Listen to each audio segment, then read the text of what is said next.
The FTC banned hidden junk fees on tickets and short-term lodging purchases. Threads is working on scheduled posts. And Apple Maps Look Around is now available on the web. It's Wednesday, December 18th, and this is Engadget News.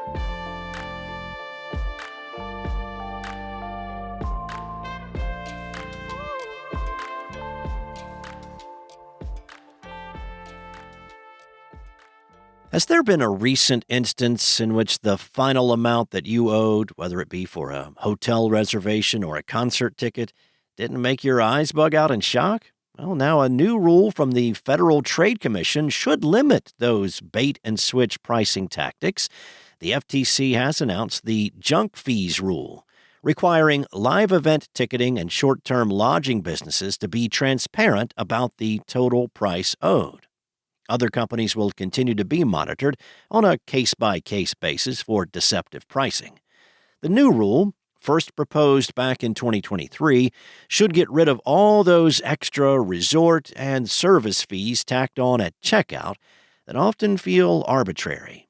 Companies can still technically include them, but they must be factored into the initial price shown. The required disclosure means the first amount you see on displays, advertisements, and the like should also be the total amount you pay.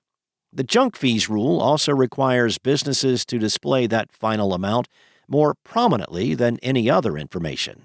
So it can't say it will cost one thing in big font and then in really small print add that there's a lot of fees on top of it.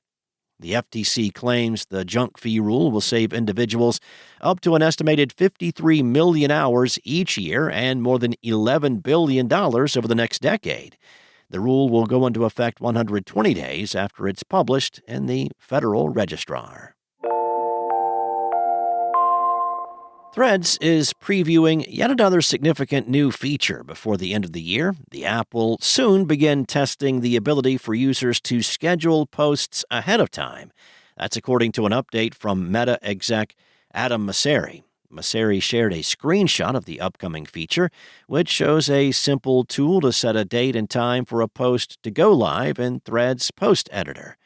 Interestingly, Mosseri said that users will only be able to schedule new posts, not replies to existing posts, because the company wants to continue to prioritize real-time conversation.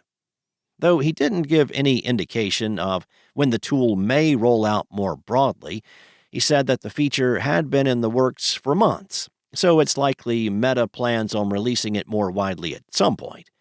The ability to schedule posts will be particularly useful for brands, creators, and others who use the service to manage professional accounts. Though there are already third-party tools that enable post scheduling, many require a paid subscription.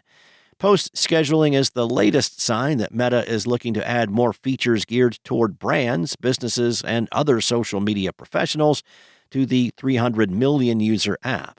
The service also began testing post analytics earlier this month. Both features could come in handy when Meta decides to flip the switch on advertising for the platform, a change rumored to be coming next month. You can now access Apple's answer to Google's Street View on the web. As 9to5Mac reported, Apple has enabled Look Around for the beta version of Apple Maps on the web, letting you literally look around and explore the cities where it's available. The company has a full list of Look Around locations on its website, and it includes select cities in the U.S., Japan, and several countries in the European Union. To start exploring a place on your desktop, you only have to click on the binocular icon at the bottom left corner of the map. Like on Street View, you'll be able to virtually fly across roads and drag the screen to show more of the place with the feature's 360-degree images. Apple launched the beta version of Maps for the web in July. With a number of limitations, access was limited to certain devices and browsers. While you could already use it to look up directions and guides, it did not roll out with Look Around, though Apple promised to add more features in the coming months.